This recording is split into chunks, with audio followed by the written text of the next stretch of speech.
Hi guys, this is New Sensei. I'm doing another response video to Joe McClane from CatholicHack Traditional Archery.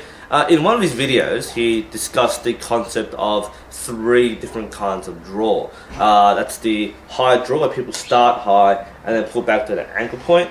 There's the midline, or the middle draw, where you go straight from A to B, like that. And there's the low draw, where you start low and then you come up like this.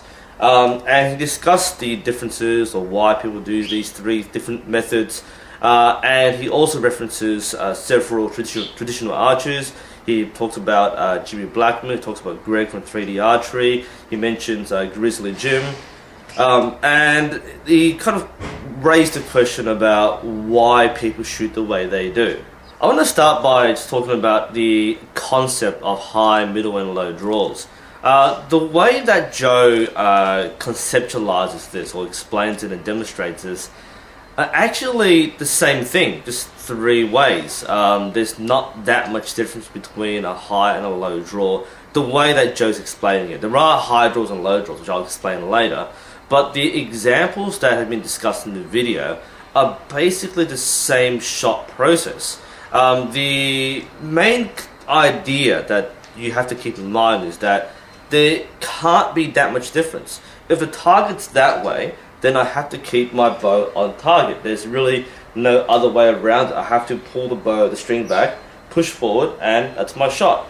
All the archers which have been referenced in these videos do this. The ones who are straight A to B in the midline are a bit more distinct. They go from here to here in a straight line. There's no real movement there.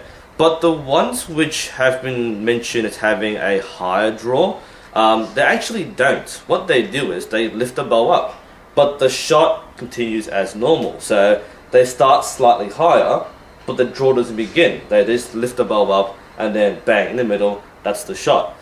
That's basically what a good shot process should look like. You're on target, you pull it back, and there you go.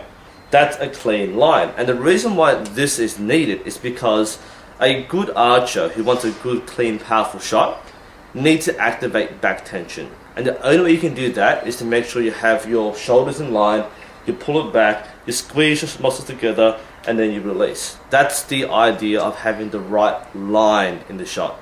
So when we're thinking about the archers which we've mentioned before, they actually all do the same thing. Whether they start low, or they start higher, or they start in the middle, they're all doing the same thing. They basically either come up and then pull it back, or they start higher and then pull it back, or they start in the middle and then pull it back. But they're all in the same zone here. They're all in the same area in this part here, where they are pulling back to full draw and then letting go. That is perhaps the best zone in which somebody can execute a good shot process with good back tension. In terms of what I consider to be a high draw or a low draw, firstly, I'm not considering the sky draw, the ones which start extremely high, pull back and then come down like this. That's a very dangerous method to use. I'm not talking about that. But when I'm thinking about high draws, a lot of target shooters will be more familiar with this method, especially if we watch the Korean Olympic shooters. They tend to start very high and they come down like that. There's a reason behind why this is taught and often preferred in the target style of archery. The idea behind this, and this may interest you as a field shooter, is the efficiency of how well you load the weight onto your back muscles. If you start in a straight line, you're kind of relying on your arms a lot more, and you can still transfer the weight to your shoulders, but the straight line can make it difficult to transfer it correctly. The target style shooters will often start higher, either slightly higher, or actually lifting their whole elbow high like this, so the elbows above their head, almost like a Japanese archer. The traditional Yumi bows are shot like this, and the idea is that they can rotate downwards and load and anchor like that. So you have this more active transfer, or it's more a passive transfer. So it's an active motion, but the final step is a passive transfer onto the back muscles. It's barely visible, but it can be felt, and a coach can spot this.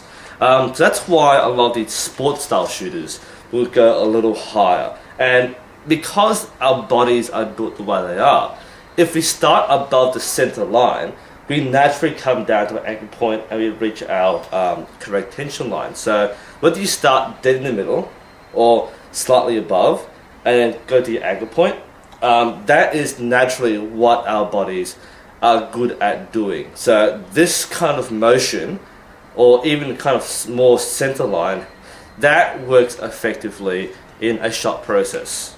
On the other hand, the low draw is something I consider to be a form fault. The reason why is it doesn't load the weight on the muscles correctly or efficiently. Because when you're starting low, you're not in a position where you can like load onto your back muscles like that. You're starting really low like this. So you're essentially using your arms only for the push and pull. So a lot of people who shoot low do this. They start low, they pull back already, and they come up like this. And you can still shoot like that. I mean, you still have that center line, but many people will find that it's not a clean shot, or not as clean as it could be, because all the tension is kind of held in your tricep, if not your shoulder, which is even worse, and you're not transitioning or transferring that weight to your back muscles as efficiently. It's hard to do so. You can do so, but it's the excess motion, and when you do this for like a lot of times in a day, or more like this, there's a lot. It's very straining and you fatigue a lot faster. Again, people can shoot like this, but often when I see people on the line doing this and then they're new or they don't know what they're doing, then I normally tap them on the shoulder and I show them the other methods to kind of let them see what works better for them. Because again, this isn't illegal, this is completely fine, but most people don't do this because it's actually harder to achieve the same result because you're using weaker muscles to get the alignment. Whereas when you start higher, you basically come down whoosh, like that, and everything falls into place as the body should. So to clarify, I think my concept of a high versus low draw is slightly different to what Joe explained. From what I understand from Joe's video, he talks about where you start. So you start high and then you draw back, or you're in the middle and you draw back, or you're low and you draw back. But the way I see it is, it's the point at which you start the actual draw.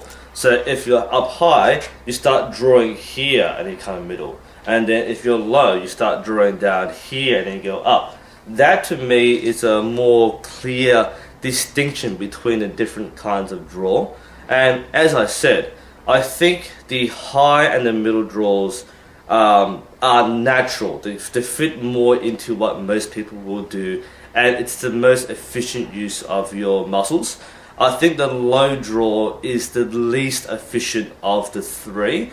It doesn't mean it's wrong, and I wouldn't kind of ping someone for doing it incorrectly, but they may find it harder to continually do this for dozens of shots a day. It just depends on what you do. If you're in the field and you're only shooting a few shots a day, then that's not really going to affect you as much. But if you're at the range and you're sending hundreds of arrows per day, that's going to cause problems. Anyway, hope that was interesting for you and clarified a few things. This is New Sensei. Thanks for watching, and I'll see you next time.